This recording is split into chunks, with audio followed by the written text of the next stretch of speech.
Hello friends, welcome back. In this video, we'll see the line-by-line explanation of the poem The Ballad of Reading Gaol.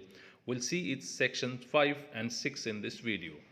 So let us start with section number 5. Section number 5 begins with stanza number 90. I know not whether laws be right or whether laws be wrong.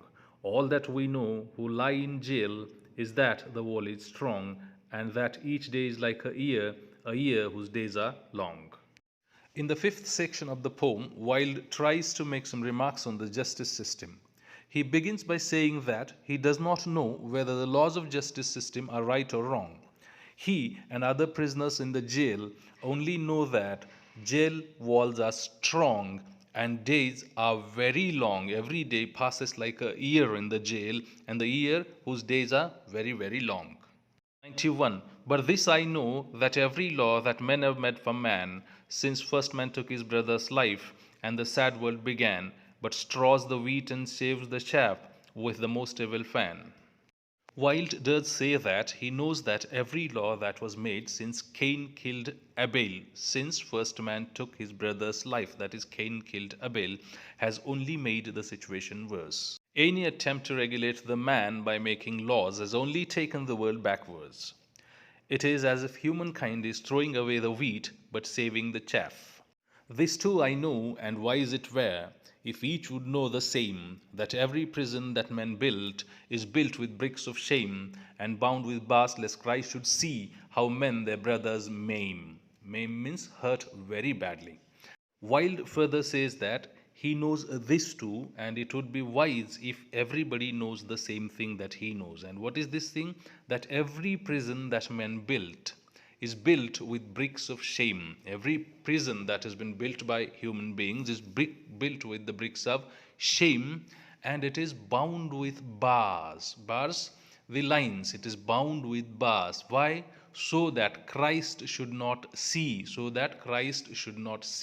how men their brothers maim, how men hurt their brothers so badly. This should not be seen by the Christ, and therefore they build the prisons.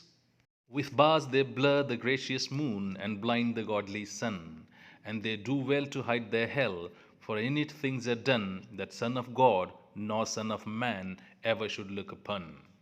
They make the bars of the prison wall so that gracious moon is made invisible. Blur means make invisible. So with bars they blur the gracious moon and blind the goodly sun. And they blind. Blind means sun is not able to see what is going on in the prison. So they blind the goodly sun, and they do well to hide their hell. They do well to hide their hell. What is their hell? The prison is the hell. They do well to hide their hell, for in it things are done. And why do they do so? Because in it things are done that Son of God nor Son of Man ever should look upon. That nobody should be able to see what is going on in the prison. Prisons are built for doing these hideous acts to their own brothers and hide them from the world as well as from the God, sun, and moon. Stanza number 94. The vilest deeds, like prison weeds, bloom well in prison air. It is only what is good in man that wastes and withers there. Pale anguish keeps the heavy gate, and the warder is despair. The vilest deeds, vilest means very unpleasant. Very unpleasant deeds, actions like prison weeds, like wild grass in the prison, blooms well in prison air. Blooms well, it is quite obvious there. It comes up so commonly there, blooms well in the prison air. It is only what is good in man that wastes and withers there. What wastes and withers there? Only what is good in man is wasted in the prison. It is suppressed there. Pale anguish keeps the heavy gate, and the warder is despair. Pale anguish, heavy gate protects the pale anguish of the human beings, and warder protects the despair of the human beings in the prison. For they starve the little frightened child till it weeps both night and day, and they scourge the weak and flog the fool and gibe the old and grey, and some grow mad and some grow bad, and none a word may say. For they means people in the prison, authorities of the prison, starve, they do not give food to the little frightened child until it weeps both night and day. Until the child keeps on weeping night and day, they do not give it the food. They starve it, and they scourge. Scourge means trouble. They scourge the weak, and they flog the fool. Flog, hit hard. They flog the fool, and jibe, disrespect. They jibe the old and grey. They disrespect the old people, and some grow mad and some grow bad. Some of those people grow mad, some of those people grow bad, and none a word may say. But nobody is able to say even a single word in the prison. That is the condition of the prison. 96. Each narrow cell in which we dwell is foul and dark latrine, and the fetid breath of living death chokes up each grated screen, and all but lust is turned to dust in humanity's machine.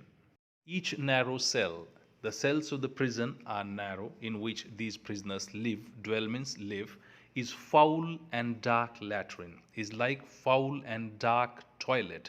Foul, it smells. It has a foul smell, and it is dark because there is no light in it. And the fetid breath of living death. Fetid, smelling extremely unpleasant breath of living death, chokes up each grated screen. Chokes up each grated screen. It annoys the people, chokes up the people, and all but lust, and everything is turned to dust but lust. Everything is turned but not the lust in humanity's machine. What is humanity's machine? This jail, prison is actually referred to as the humanity's machine, where everything is turned to dust. What remains is the lust.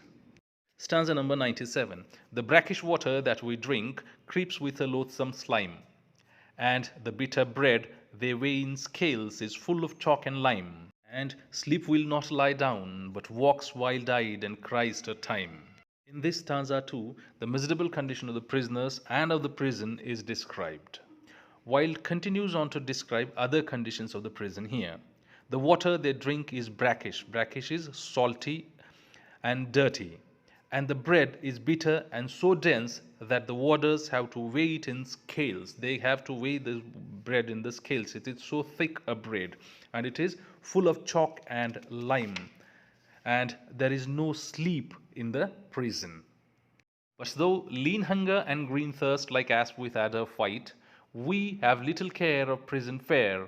For what chills and kills outright is that every stone one lifts by day becomes one's heart by night. The food there is so repellent that even though hunger and green thirst are continual, they are moved to quench them. But though lean hunger and green thirst, like asp and adder fight, they fight like asp and adder. Asp and adder are the types of snakes. This does not kill the men, however. The thing that is their greatest burden is that which weighs on their heart at night. For what chills and kills outright is that every stone one lifts by day. During the day, people are supposed to lift the stones, but those stones become their heart by night. In the night, those stones become as if it is their heart. They become very heavy during the night. With midnight always in one's heart and twilight in one's cell, we turn the crank or tear the rope, each in his separate hell, and the silence is more awful far than the sound of a brazen bell. With midnight always in our heart means there was no light in the heart of the prisoners. It was total darkness in their heart, and there was twilight in the cells in the prison cells. There was only the twilight, not the light. We turn the crank or tear the rope. Those people used to turn the crank to arouse the interest, or tear the rope. They used to tear the rope so that there is some interest in their lives. Each in his separate hell. Separate hell is in its prison cell. This prison cell is separate hell for each of the person, and the silence is more awful far than the sound of a brazen bell. The sound of the brazen bell is awful in the prison. When they hear the sound of the brazen bell in the prison, it is awful, but the silence during the night is more awful than that. And never a human voice comes near to speak a gentle word, and the eyes that watches through the door is pitiless and hard, and by all forgot, we rot and rot with soul and body marred. And never a human voice comes near to speak a gentle word. Nobody can speak to anybody. No warder speaks to the prisoners. Nobody can speak any gentle word to one another or each other. And the eye that watches through the door is pitiless and hard. Through the door, eye of the warder that watches these prisoners through the door is pitiless and hard, and by all forgot. Everybody has forgotten about these people as they are in the prison. We rot and rot. We keep on rotting with soul and body marred. Our soul is marred as well as our body is marred, damaged. Body is damaged and soul is damaged. Or the prisoners, soul and body are damaged there in the prison, but nobody takes care of it. Nobody looks at it. Nobody even thinks about it. One not one, and thus we rust life's iron chain, degraded and alone. And some men curse, and some men weep, and some men make no moan. But God's eternal laws are kind, and break the heart of stone. Thus, not paid attention by anybody inside the prison, we keep on rusting. All men rust in prison. They are degraded and they are alone. Nobody is there to talk to them. There are some that weep, others who curse and moan. Some weep, some curse and moan. Some bear everything silently. They do not say anything. But God's eternal laws are kind and they break the heart of the stone. Nothing can change God's laws, according to Oscar Wilde. 102. And every human heart that breaks in prison cell or yard is as that broken box that gave its treasure to the Lord and filled the unclean leper's house with the scent of costliest nard. The broken house of the prisoners, that is, broken in the yard or cell everywhere, the broken heart of the prisoners resemble to the box given to Christ in Mark 14:3. A woman bore the box to Christ and broke it over his head. It was filled with expensive perfume. The heart of the men are like the gift to God. They are broken, twisted, gifted, that need Christ. 103. Ah, happy day they whose hearts can break and peace of pardon win. How else may man make straight his plan and cleanse his soul from sin? How else but through a broken heart may Lord Christ enter in? Hearts those weak, they win the peace of pardon. They win the pardon of the God. There is no other way. How else may man make straight his plan of cleansing his soul from the sin? There is no other way. His heart should be broken so that his soul is cleansed of the sin. There is no other way. How else but through a broken heart? What is other way? Through a broken heart only Christ enters in it. It is with a broken heart that one might be forgiven. Wilde states there is no better way for Christ to enter in the heart. 104. And he of the swollen purple throat and the stark and staring eyes waits for the holy hands that took the thief to paradise. And a broken and contrite heart the Lord will not despise. Who is he who has swollen purple throat and stark and staring eyes? It is Woodridge. He waits for the holy hands of the God so that he can be taken to the paradise. This is what Wilde says. Wilde says that a broken heart and a contrite heart. Contrite is ashamed heart. He is guilty and he knows that he is guilty and he is ready to repent. A broken heart or a contrite heart, Lord will not despise. God will not hate this kind of heart. Rather, God will welcome this kind of heart into the paradise. In simple words, Woodridge is waiting same pleasure that is mentioned in the earlier stanza. He, with his swollen purple throat, is waiting for the holy hands to come and lift him. The Lord does not hate those who have admitted their wrongs and have opened their broken hearts to him. The man in red who reads the law gave him 3 weeks of life, 3 little weeks in which to heal his soul of his soul's strife and cleanse from every blot of blood the hand that held the knife. The man in red who reads the law is judge who gave him 3 weeks of life in the prison. After that he was to be hanged. He is Woodridge.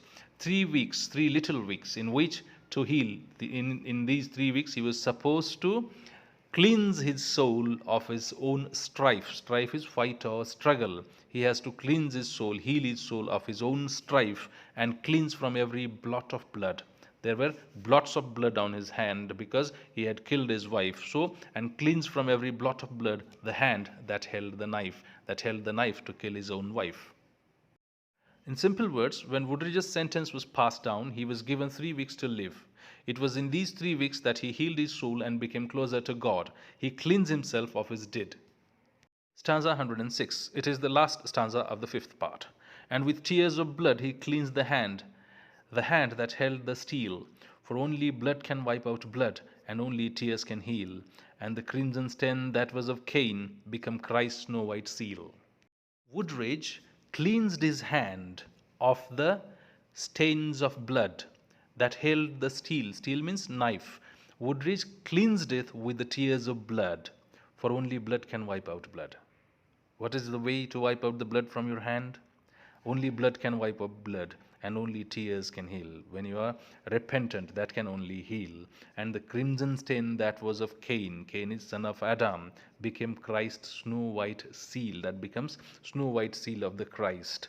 Wilde concludes this section by saying that Woodridge used his own tears to cleanse the hands that killed his wife. He had to break in order to pay his dues for what he had done. It is only with tears that one can heal and turn the crimson stain to the snow white spot. Section number 6. Section number 6 is the last section of this poem. There are only 3 stanzas in section number 6. Stanza 107, stanza 108, and stanza 109. These are the only stanzas in this section. We'll start with stanza 107. This is the opening stanza of the 6th section of this poem. In Reading Gaol by Reading Town there is a pit of shame, and in it lies a wretched man, eaten by teeth of flame. In burning winding sheet he lies, and his grave has got no name. In Reading Gaol, jail of reading, by Reading Town, to the side of town of reading, there is a pit of shame, there is a pit of shame, there is a trench of shame, and in that trench lies a wretched man. Who is this wretched man? Woodridge. Lies a wretched man. This Woodridge lies there, eaten by the teeth of flame. By the burning flames it is being eaten. By the quicklime that was spread onto his body. In burning winding sheet he lies. He lies in the burning winding sheet that covers his body, and his grave has got no name, and there is no name on his grave. Generally, the names of the people are written on the graves, but his grave has got no name there. And there, till Christ call forth the dead, in silence let him lie. No need to waste the foolish tear, or heave a windy sigh. The man had killed the thing he loved, and so he had to die.